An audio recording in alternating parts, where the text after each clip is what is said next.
رسول اللہ صلی اللہ علیہ وآلہ وسلم اس کتاب پر جو ان کے پروردگار کی طرف سے ان پر نازل ہوئی ایمان رکھتی ہیں، اور مومن بھی سب اللہ پر اور اس کے فرشتوں پر اور اس کی کتابوں پر اور اس کے پیغمبروں پر ایمان رکھتے ہیں، اور کہتے ہیں کہ ہم اس کے پیغمبروں سے کسی میں کچھ فرق نہیں کرتے، اور وہ اللہ سے عرض کرتے ہیں کہ ہم نے تیرا حکم سنا اور قبول کیا۔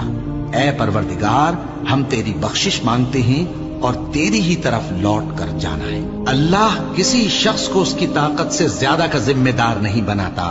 اچھے کام کرے گا تو اس کو ان کا فائدہ ملے گا، برے کرے گا تو اسے ان کا نقصان پہنچے گا۔ اے پروردگار، اگر ہم سے بھول یا چوک ہو گئی ہو تو ہم سے مواخذہ نہ کیجو۔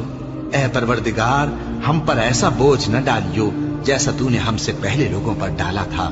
اے پروردگار، جتنا بوجھ اٹھانے کی ہم میں طاقت نہیں اتنا بوجھ ہم پر نہ رکھیو، اور اے پروردگار، ہمارے گناہوں سے درگزر کر اور ہمیں بخش دے اور ہم پر رحم فرما۔